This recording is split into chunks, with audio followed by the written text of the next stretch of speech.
Nah, kemudian masuk ke linear regression. Ini besok di ujian pasti bakal nganalisis Excel.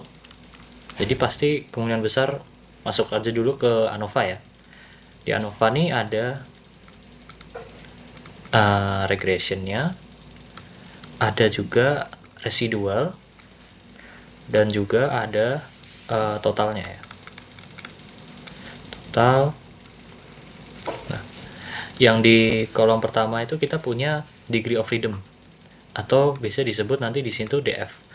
DF artinya degree of freedom. Kemudian SS. SS ini artinya sum of square ya.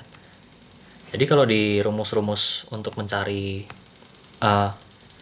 B0 atau B1 gitu, kita kan pakai SSXY, SSX gitu ya. Nah, itu maksudnya ini di sini nih, sum of square-nya ini. Kemudian ada MS. MS itu artinya mean square, rata-ratanya. Rata-ratanya dari tadi di sini. Kemudian juga ada F. F ini untuk yang kita pakai untuk ngetes. F ini juga pakainya si tabel F, cuman karena kita belum belajar, jadi ya makanya kita pakai di sini sign-nya, significance-nya. Atau sama aja kayak p-value-nya. Nah, kemudian gimana kalau nanti di soal ini semuanya kosong gitu? Nah, atau enggak diketahui beberapa gitu ya. Kalau degree of freedom-nya di sini, ini dibagi dua dulu. Nah, di regression-nya misalkan di sini degree of freedom-nya ada, aku kasih huruf A gitu ya. Kemudian di sininya aku kasih huruf B, A, B, C, D gitu ya misalkan. Nah, degree of freedom misalkan kita punya data 100 gitu. Degree of freedom-nya di sini tuh pasti min satunya 99. Atau kalau di sini kita ambil, kalau di kemarin ada di soal, nah ini yang soal tugas kemarin, kita punya 100 data, totalnya itu degree of freedom itu n-1. Jadi di sini tuh n-1-nya 99 ya. Di residualnya berarti n-2-nya ya. Makanya jadi 98. Nah, kemudian gimana caranya ngisi yang MS-nya ini? MS-nya ini sama aja kayak kita SSR, sum of square regression-nya di sini ya. SSR, R-nya tuh regression ini nih. Ini ya, regression, sum of square-nya. Nah itu, SSR kita bagi dengan MF-nya, atau dengan degree of freedom-nya ya. Atau kalau di sini bisa kita ambil C dibagi dengan A-nya. Di sini ya. Berarti cara kita dapat MS itu nilai SSR sum of square regression-nya dibagi dengan degree of freedom. Kayak gitu. Sama juga untuk yang residual. Berarti di sini kita tinggal bagi D dibagi dengan si B-nya ya. Nah, itu dapat. Nah, kemudian gimana caranya ngitung si F? Berarti ngitung si F-nya, kita tinggal MSR, kita bagi dengan MSE. E-nya ini apa? E-nya ini residual ya. Ini kasih keterangan residualnya itu untuk errornya. Error. Residual itu sama dengan error. Maksudnya MSR ini apa? Berarti kita ngelihatnya di MS, mean square-nya yang regression, dibagi dengan mean square-nya si residual di sini.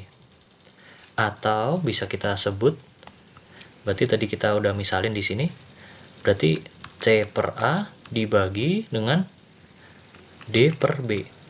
Nah, itu si F-nya ya. Sama aja dengan MSR dibagi dengan MSE.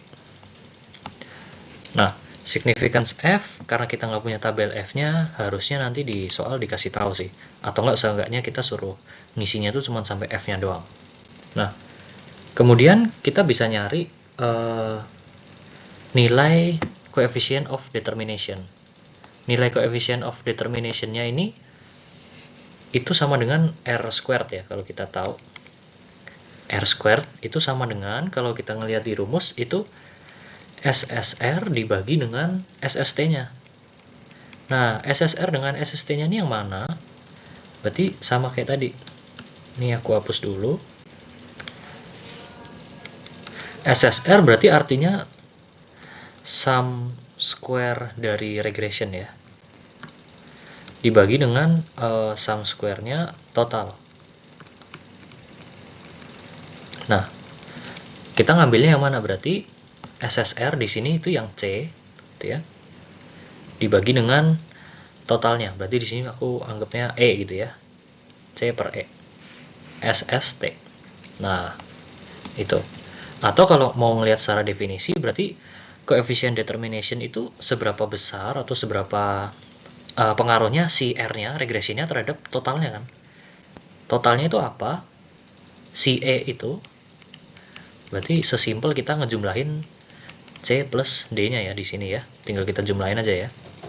Itu dapat E-nya, totalnya kan. Makanya kalau di rumus kan SST gitu ya. Sum of squares total itu kan penjumlahan dari regressionnya dengan si errornya, SSE atau residual di sini ngomongnya. Kayak gitu. Nah, ini ada dua tabel ANOVA dengan degree of freedom, sum of square, mean square dengan F dan juga si P value-nya atau significance F ya. Ini yang tugas kemarin. Sama kayak tadi. Berarti cara kita nyari coefficient determination-nya, kita bagi SSR 18039 dibagi dengan sum dari totalnya ya, 2318. Nah, kemarin itu di tugasnya dapat R squared-nya 88 sekian ya, 88% gitu. Nah, itu 88% ini sebenarnya didapat dari SSR dibagi dengan SST-nya. Kayak gitu. Nah, nilai F-nya kalau kita lihat di sini itu didapetin dari hasil MSR tadi ya, dibagi dengan MSE. Jadi dengan F775 itu sama dengan MSR 18039 yang di sini ya, dibagi dengan 23 itu. 23,25. Nah, itu dapat nilai F-nya. Itu kalau besok case-nya kita disuruh ngelengkapin ya, F. Sama di sini. Ada tabel ANOVA juga, kurang lebih template-nya sama, degree freedom, SS, MS, F, dan significance F. Nah, contohnya di sini significance F-nya itu punya nilai 0,529 gitu ya.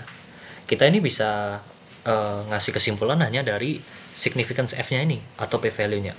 Kalau dalam uji parameter gitu ya. Dan juga uji modelnya, signifikansi. Kita bisa ngasih kesimpulan. Nah, kita pakainya alpanya itu 5%. Berarti 0,05. Kita bandingin dengan si P value-nya ini. Nah, ketika P-nya lebih besar dari alpha, maka kita reject si H0-nya ya. Ketika nge-reject H0 berarti dia parameternya itu layak dan juga modelnya signifikan, sama. Template-nya selalu sama. Kita bisa ngambil kesimpulan dari significance F ini. Dan segitu untuk yang ANOVA.